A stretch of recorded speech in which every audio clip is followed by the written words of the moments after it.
The Exchange on Deep Dive. So exciting times. Collin is back. Alaikum salam. You say Salam. Assalamu alaikum, then you say wa alaikum salam. Yes, that is what they say in Saudi Arabia. Absolutely. I was on the other. I was Kuma Emiratis there, but absolutely yes. So you know a bit of Islam, isn't it? A little bit, very little. But welcome back. Yeah, thank you so much, Rumbi. How have you been? I've been great. How were your travels? It was okay. You know, the program was packed, but it was okay. Good. Okay. Yeah. All right. Wonderful. You know, whenever I travel with this my culture thing, I'll be picking some, a little. So, I mean, obviously, before we get into the program, share with us. I mean, what were some of the cultural tidbits that you picked up before we get into our program? Yeah, you know what, Rumbi?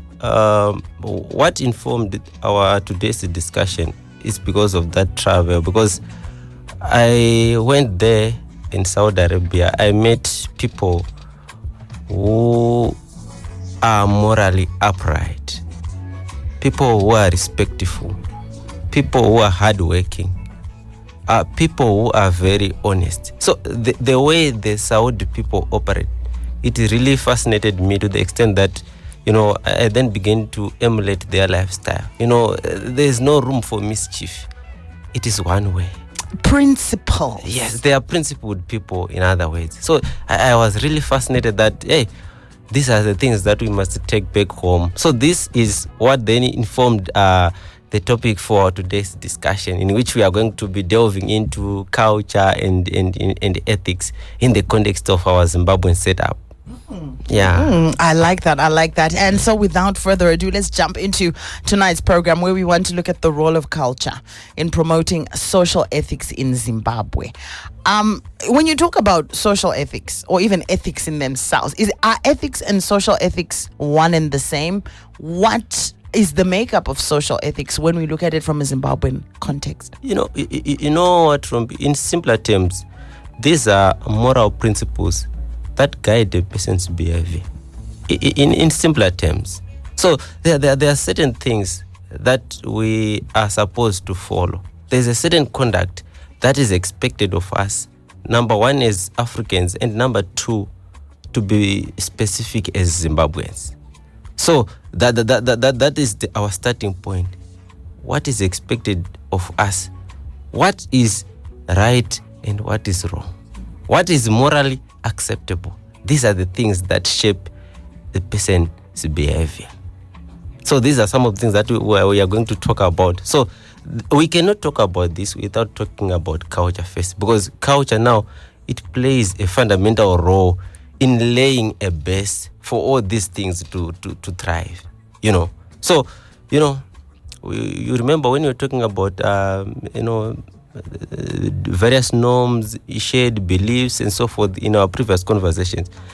That's when culture comes in. So we have got the traditions and practices that then influence an individual's perception on what is right or what is wrong. That is our starting point. Interesting. So we're starting off at the point of culture actually shaping these values and ethical standards of a society. Yes. So how does culture do that? Now, there are a multiplicity of ways in which culture does that. But just, in summary, number one, we've got what is called transmission of traditions and norms. Every cultural practice that we do, it encodes moral lessons which can then be passed from one generation to another.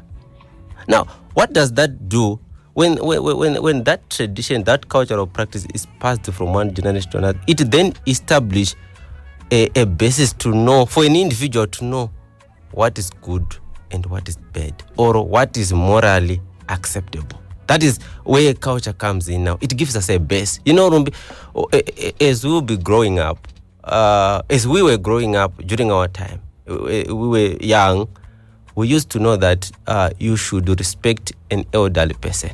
So these are the things that you grow up knowing. So we then have to transmit it through culture. we transmit it to the next generation that it is crucial. It is our culture to respect each other. It is our culture to respect elders in particular. So that's when you see that that's when I was talking about the transmission of traditions and norms. That's how culture shapes norms and values in any setup. So in the context of Zimbabwe, I gave you an example of us growing to know that we need to be respectful to the elders, we need to be respectful to the leadership, we need to be respectful to anyone, even at home. These are the things that you must teach your children, that it is good to be respectful. Respecting each other, they start respecting each other, respect you as their mother, respect their father, and it goes on like that. So basically, that is what we will be talking about, how culture comes in shaping our moral values that we must, adhere to as Zimbabweans, as people of Zimbabwe, as Africans. You see? Yeah, I don't want to jump in too soon to say what is going wrong. Yeah. But, because I'm already seeing quite a lot of misnomers. Yes. You greeting your elders, getting up for your elders to sit down is not happening anymore. But where does culture fit in, Collin? Where the society is decaying, where the society is eroding in terms of morality and ethics? Yeah, it is actually a disheartening development in the context of our country that we are witnessing high levels of immorality.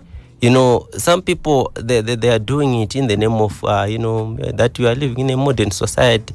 But in as much as we appreciate the modern times that we are living in, it does not give room for us to accept immorality. So it starts with us. There's an issue that I'm going to talk about with regard to the issue of how do we deal with immorality as Zimbabweans, because we don't need the authorities to force us to come in. No.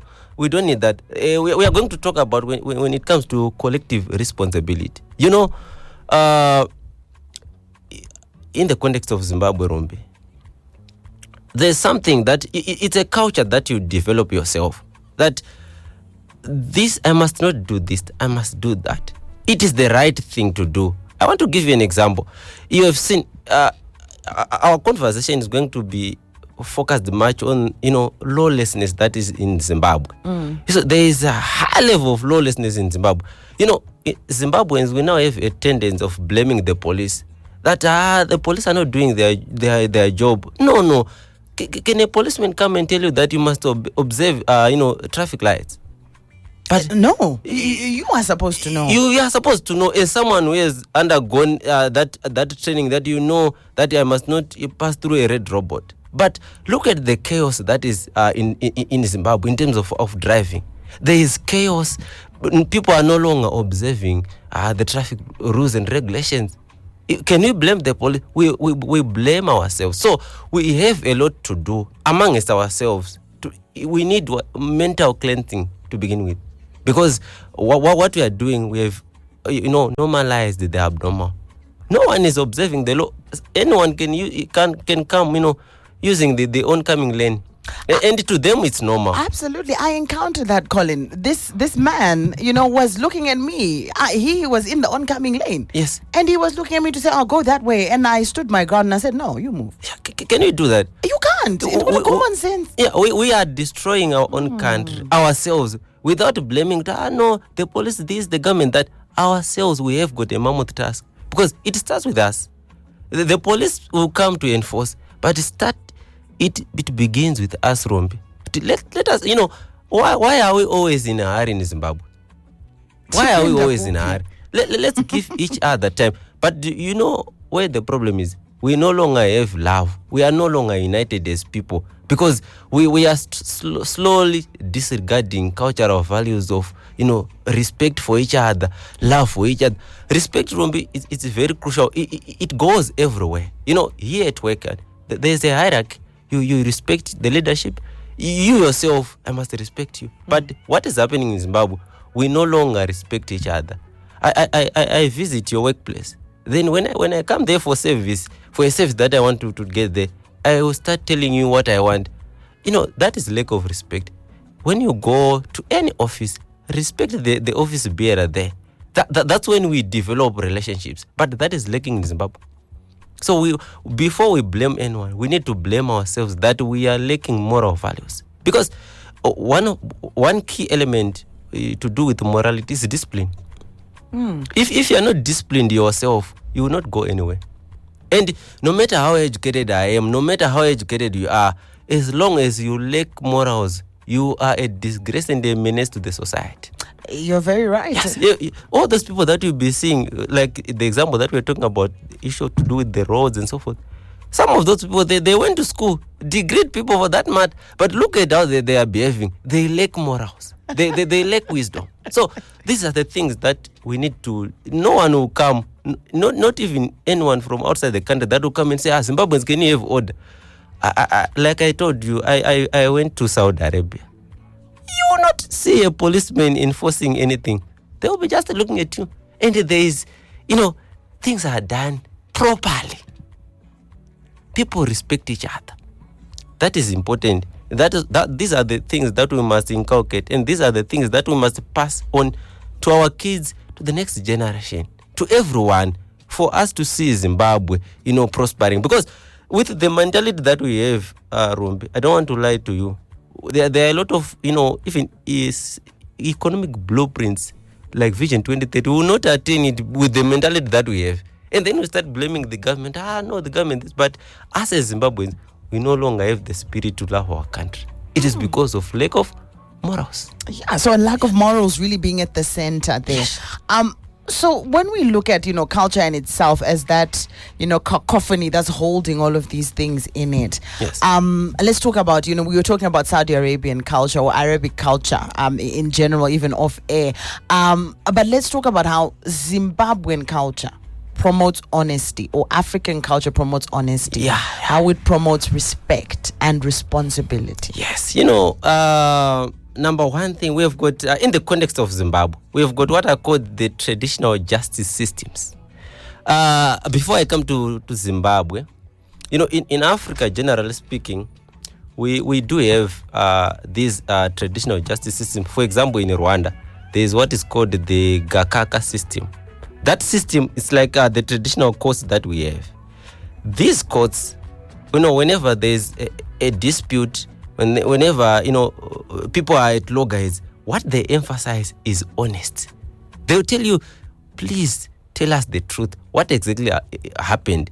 The reason for their emphasis on honesty and truth is to foster reconciliation and peaceful coexistence. So in the context of Zimbabwe, we have got this traditional justice system. In the whole Zimbabwean cultural divide, be it the Ndebele, the Shona, the Venda, you mentioned them.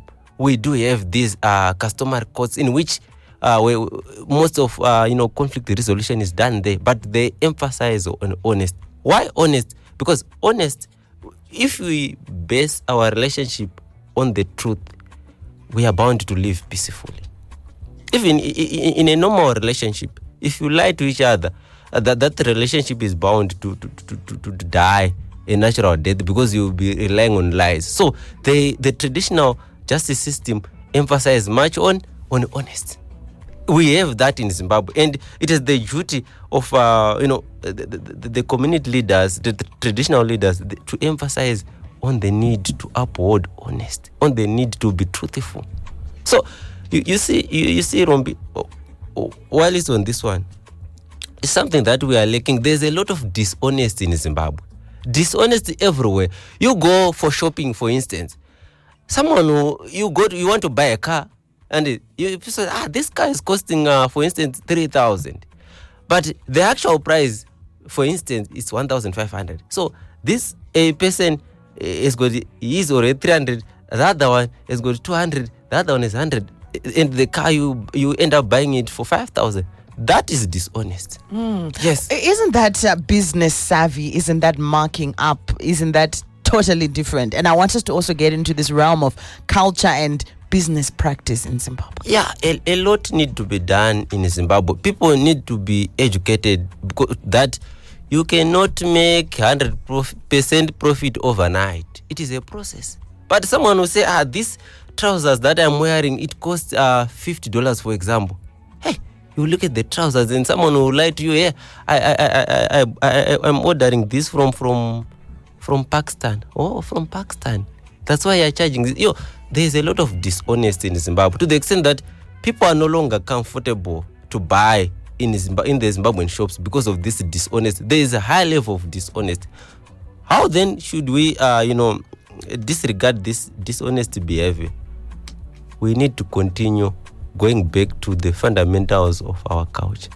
The basic principles: be honest to yourself, be honest to the other person. Then together we can move forward. But as long as people are still clinging to this dishonest, we are not going anywhere. Another issue, we talked about, respect. Respect, yes.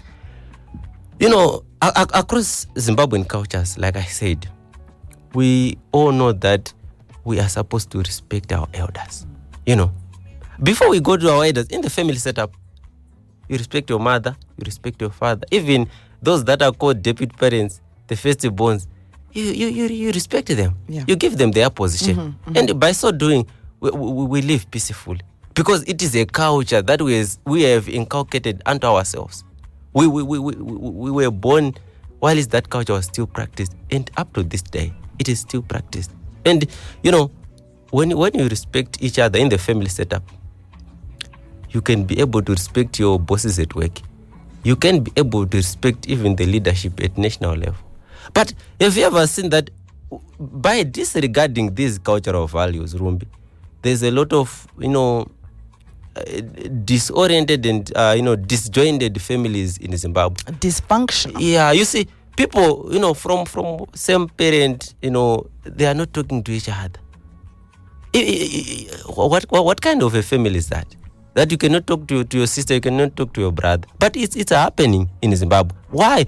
Because we have allowed ourselves, to be, influenced by this so-called modernity, giving each other names that this one is backward, this one is poor. But no matter how rich you are, as long as you don't have wisdom, as long as you don't value culture, you are a disgrace to the community. Oh my goodness.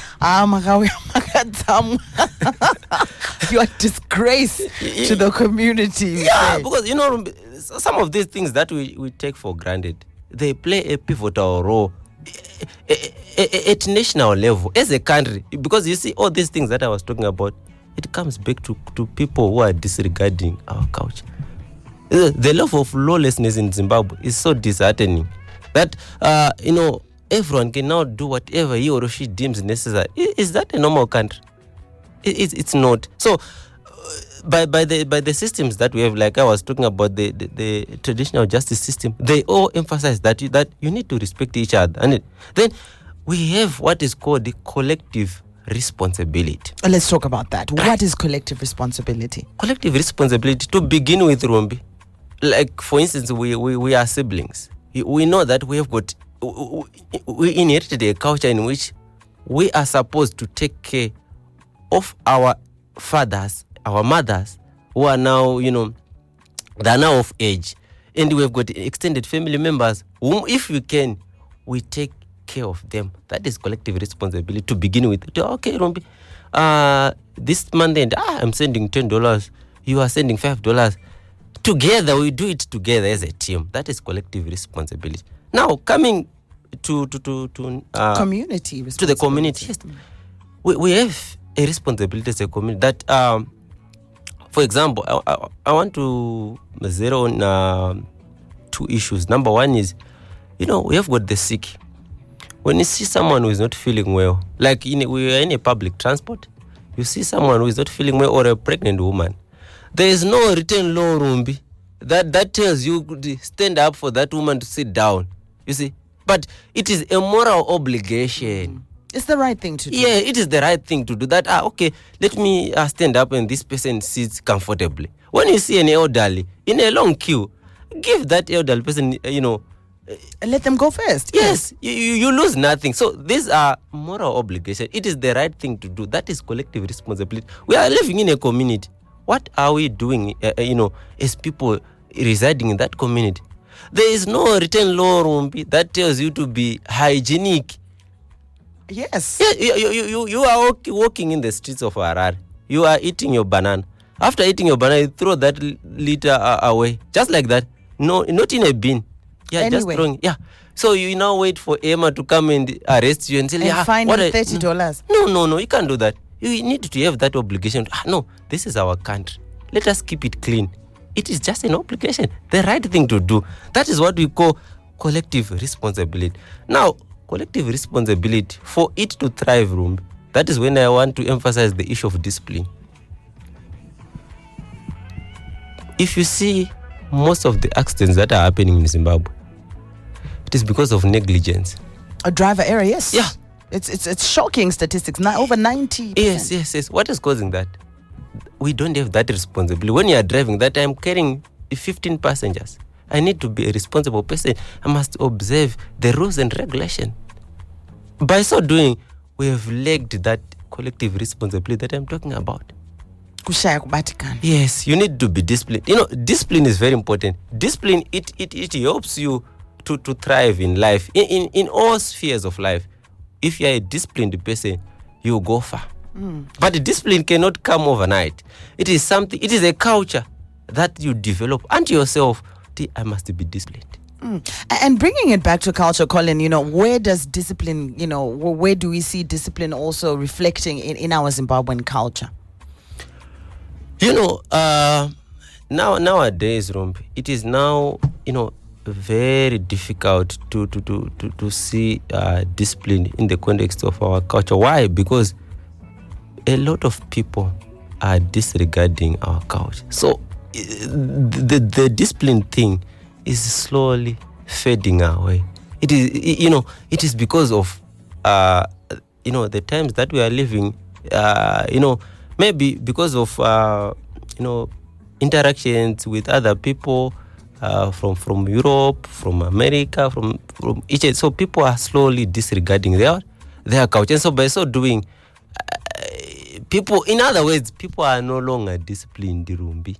In a nutshell, people are no longer disciplined. As we call it, and I'm really, as we're speaking, just seeing a bleak picture. Yeah. And so as unoita nozari Rumbichi, akuna munhu achauya kubva kune imwe nyika achitiudza kuti please be disciplined, please be honest, please be respectful to each other, please do this and that. It is moral good for the development of our country. Because you remember, we started talking about development. True that nyika yedu ienderere mberi, true that nyika yedu develop, and it developer say kana tisina discipline. Developer, because when you are not disciplined, you obviously hard working apana papa. But kana usina discipline, aukwanise kuzvipa schedule. Like we're talking about it, from this time I must be doing this, from that time I must be doing. But that is a culture yaka develop on nyika dziri dzanantaura nezvadzokwana. Unasona vanhu so chido chekumhanya runoshandira nyika yake. It's beautiful to see. I felt exactly the same way in Dubai. I did not see a single police officer. I didn't see a single piece of paper. I didn't see litter. Nothing. Unotometed was a pedestrian on the road. I was like, yes. Shocked. Which way am I? Yet it's the norm. Yes, yeah, it is the norm. Akuna mpurisa mbokwe kana msoja mbokwe yazokubatira futi. Zvingo flow, life ingo flow. So we are lacking that in Zimbabwe. Zimbabwe is renowned for having educated people. But the kind of behavior that the educated people is showing, you'd think that no one went to school in Zimbabwe because of that behavior. Because, your level of education must resonate well with the way you behave. Simple. Wow. Okay. So in other words, are we saying then that it's acceptable for someone with limited or little or basic education to act in an undisciplined manner and in an ungovernable manner? This was this brings another issue that I want to talk about. The collective identity. Mm-hmm. Collective identity, as Zimbabweans, as people with a common couch, and we do have moral obligations that inadzo zvatandichitaura zvazvo kuti, for instance, caring for the elders, caring for the sick, helping the disabled, and as one people, as collective people, whether ndakaenda kuchikoro handinaenda kuchikoro, but it is our obligation as collective people with a collective identity. Rukona ndopanopinda nyaya chokuti isusu tiri vanhu vamwe rombe hatinombotaura nyaya dzekudzidza kana dzekuti, but we are talking about people with one culture, people with common interests. That's when we see the importance of language again, kuti tirikutaura language yakafanana, tinonzwisisana. So by kunzwisisana ikoko tinobva taita adhere to common moral practices atinoita zvinoti us together as one people, no matter how educated you are. And then ndopanozoya nyaya what we call social sanctions.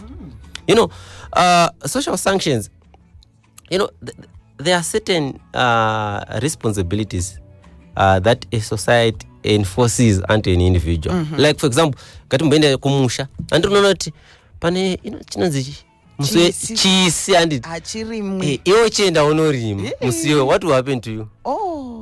And you go and pay unonoripa kwamambo. You see, and you might even be ostracized by the rest of the community. Yes. Why are they doing that? It's not because akuna spirit unit kauta hawakufariri, but they want you to adhere to that practice, that cultural practice. Ingoiterera iwo uda udi uchabva wafanema ma social sanctions yaye kuti wewe urikuda kuita go against my established norms. Zvatagara tichiita zvatakaona zvaitwa nemadzitateguru edu, iwo uda kudi. At the risk of treading into really controversial territory here, is that the same as the no one is to get married in November? Is that also a social sanction? A cultural social sanction? There are certain myths that surround that issue. Kuti if you marry in November, that marriage actually lasts. There are a lot of myths surrounding that. But you and I, in other person, at certain point, as a witness, kuona sure kuti vakarora muna November zvakadi. But we were told, the power of storytelling in culture. We were told that if you marry in November, this and that will happen to you. And we grew up knowing that. Up to this day, there are no functions that are done because vadzimai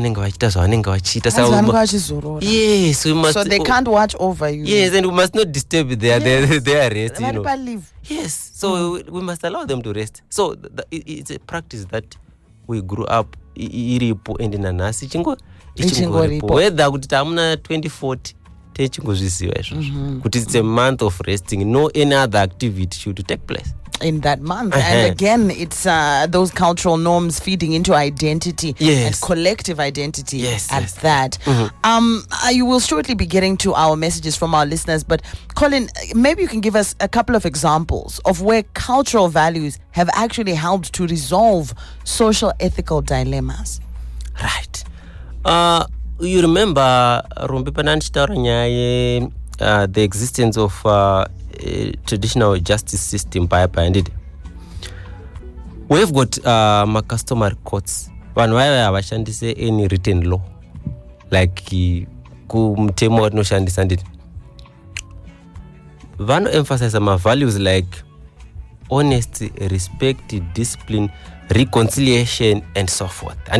So pakaitika when there's a dispute, for example, usually they deal with issues to do with the land disputes, family disagreements, and so forth.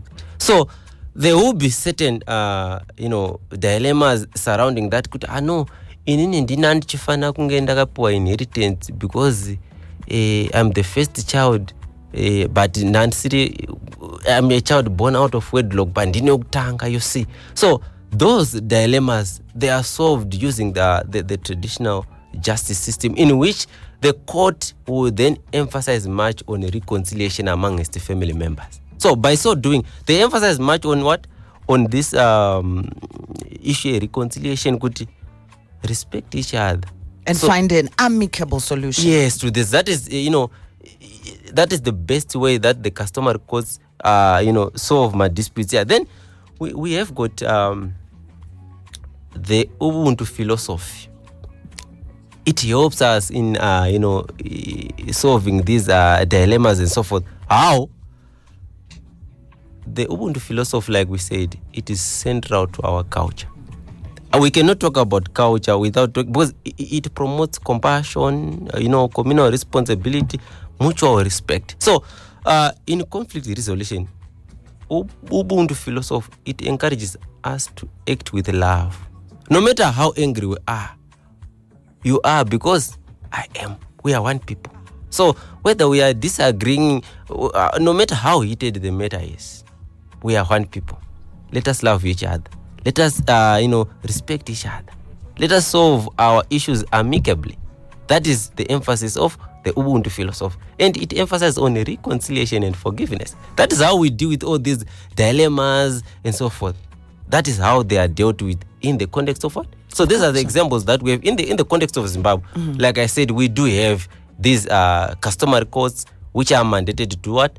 To deal with such disputes. They do mediation. They then emphasize on reconciliation rather than punishment. Wonderful. Yes. So these are things that are actually in practice. I think it'll be good for us to hear from our listeners, Collin. I actually have a number of messages here. Yeah.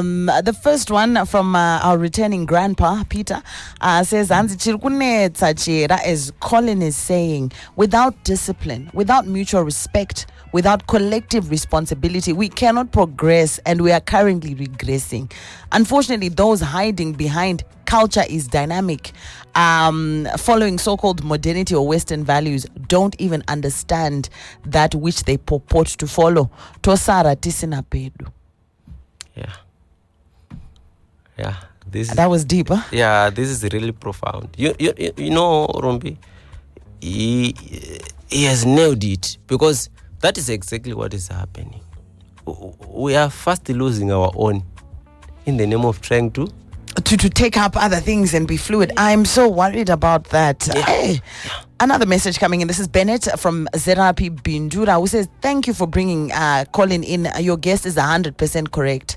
We as Zimbabweans are lacking respect for ourselves. He says, I went to Zambia for a week. The people in Zambia are so respectful. There's orderliness on their roads, no mshika-shika, no clinging to the back of combis, even on uncontrolled intersections. They give each other turns. We are our own worst enemies. May God have mercy on us. This is Worried Bennett in Zerapi Bindura. I'll read a couple more, then you can just answer them in turn. This one is coming from Elder Samanyanga Variku Banket, and he says, growing up mukaka waisiwa pado nema coupons, even newspapers, and no one would steal it. But pakazozvarwa imwe generation inotonetsa kubhadhara mukombi. Oh, I had to laugh at that one. Wow. Okay. We'll move on to the next message. Elder. This one says, discipline yakanaka shuwa. Kuchengetedza chivanhu chedu. Kuchikora, hanzi kuchikora muzura chaiko unonzi wakasara. Ndinochikora ina ndombosara ina.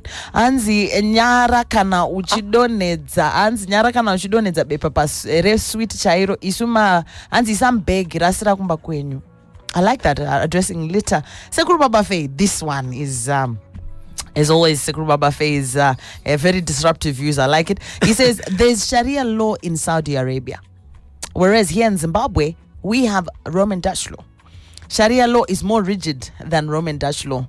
Ndipo pane nyunga yese papo kwaziwaiwe dare.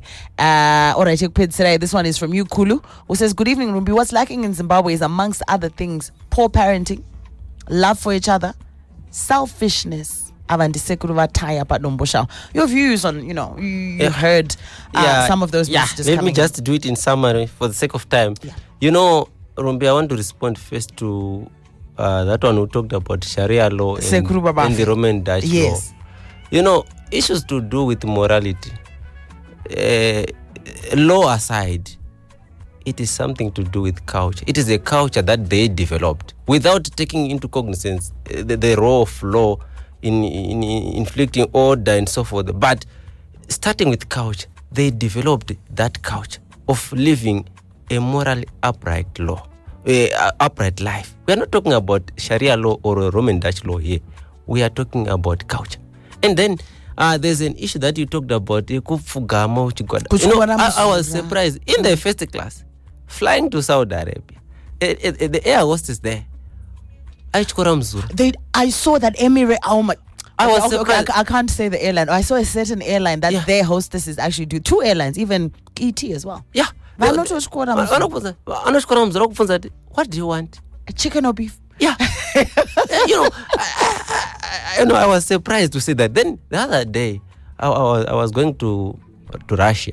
I passed through Dubai. So there was you hear Collin here just so there was this guy. He left his small bag like this.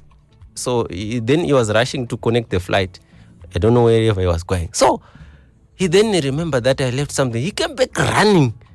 So he was looking worried because there were valuables there. So there was one guy was standing there. I think he's one of the authorities there. He said, my friend, don't worry. There are no thieves here. Your bag is there, but next time just be careful with your things, But your bag is there. There are no thieves here. So I said, what is this man trying to say? I developed interest. Then I went to talk to that person. There are no thieves here. You leave you drop your phone, your latest iPhone here. You find it there. So, are we talking about law here? No, it doesn't sound like it. Yeah, we grew up knowing in our own context that stealing is not good. So that is the thing that you must continue, remembering. It is not good to steal. It is the same thing there. Without talking about Sharia law or what, but it is morally good to do that. You see. Absolutely. Yes. Our time is fast running out. Bringing everything to a close. Why is it so important to maintain a cultural identity, to resonate with your collective community identity, and to continue to be disciplined, dignified, and to maintain social ethics? Right. Rumbi, what you've said in summary is we need to nurture ourselves an environment where we can celebrate our differences, an environment where we always promote respect, we promote love, we continue upholding, clinging to the Ubuntu philosophy. Why? Because it then, it helps us to stay together as one people. It unites us together. It gives us a platform to develop as a country. And, there's this Theodore Roosevelt. He said that to educate a man in mind and not in morals is to educate a menace to the society. Wow, Teddy Roosevelt there. Thank you so much. Hey, one sneaky message came in, and we're also a Christian nation. Zimbabwe. Yes, we are a Christian nation, and so.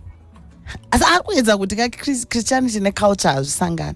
Yeah, I think, we are going to have a topic on that so that we can educate our fellow Zimbabweans on the nexus between that Christianity and culture. Because some people, they are disregarding culture in the name of this religion. Religion is important, but we'll talk about that sometime.